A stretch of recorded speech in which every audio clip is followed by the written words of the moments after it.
دینم را به نور پیوستیم. سلام ای که جهان از تجلیت زیباست. سلام ای که سکوت کوکب هاست. سلام ای که نوای باران هاست. صمیمی ترین سلام ها و کلام های تازه تقدیم یکایک شما هواداران و مشتاقان و عاشقان هنر بالا و صوت و صدای زیبا.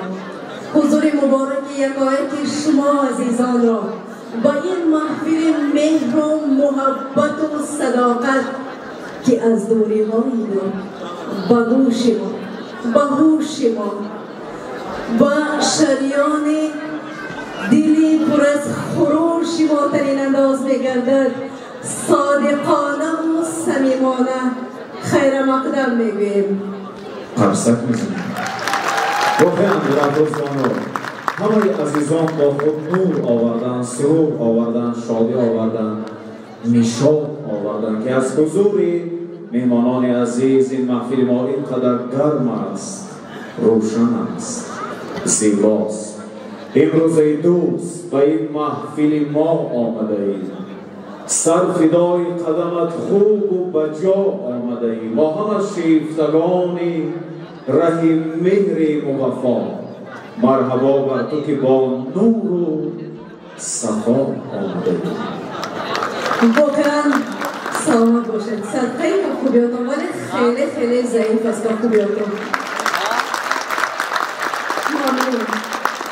ممنون. واقعا هر یکی ما و شما را امروز عشق و مهر و محبت و صوت و ترانه های دلنشین در این تالار سرجم کردن و این محفل با دستگیری سرپرستان تجدید می‌گردد و این لحظه ها می‌خواستیم ایشان را معرفی کنیم. سرپرست کول ترکیش ایرلاینز.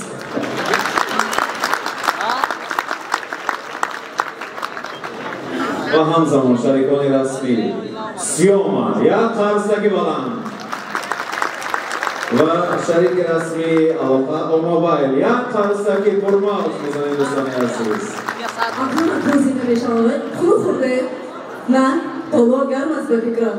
خوب سرپرستان تاجیک کریستال کانون میبین برای آفیس شما FM پرو آدرس تریول شرکت سیاحی نوبرافکان گروپ قرصک بالای قرصک دوستان عزیز. سروش میدین با شرکت انمی نفران امروز این محفل ما تجدید میگردد. سپاس میگویم برای سرپرستان و برای قبولی های شما. همین دوستان عزیز لحظه دیدار نزدیک است.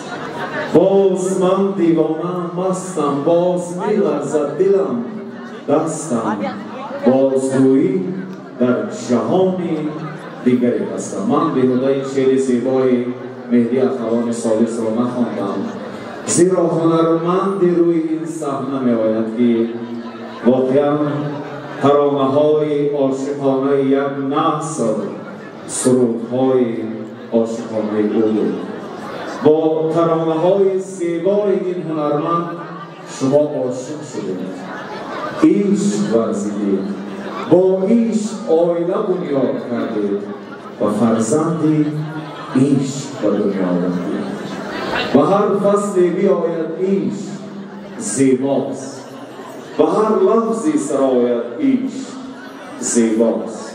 در سان نور یا در صورت حور و هر رنگی نماید عشق زیباست. واقعا عشق زیبا است و دنیا را و زندگی ما را زیبا می‌گرداند و بین بخوان همگان اونقدر مشتاق دیدار این هنرمند گشتند که فکر میکنم نمیخوام که زیاد سخنرانی کنیم، ولی همین روی این صحنه زیبا دعوت میکنیم هنرمندی را که از شرق تا غرب قاصد عشق و زندگی زیبا بود. اون نفری که با ترانه‌های دلنشینش دل میلیون ها عاشقان را تسخیر کرده و صدایش در عالم فارسی زبانان دنیا جذاب و دلنشین و دوست داشتنی است و میخواستم رسما دعوت نکنیم چون که میخواهم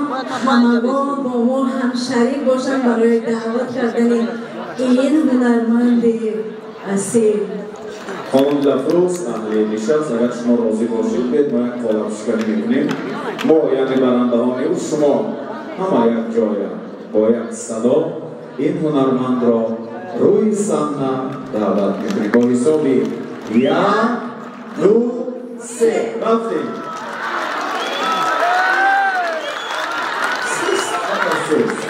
یک بار دیگر 1 2 3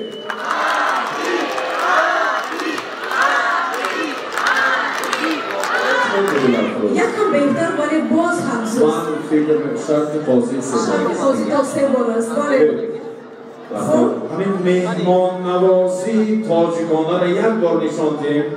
اینجا مهمانان از جمهوری‌های همسایه آمدند، از قزاقستان، قرقیزستان، ازبکستان، از ایران عزیز مهمانان شامل.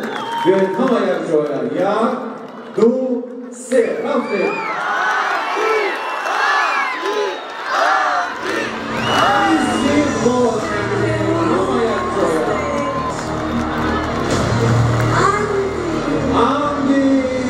تاجیکستان آمد هنرمند عزیز و ارزنده همیشه محبوب دارم.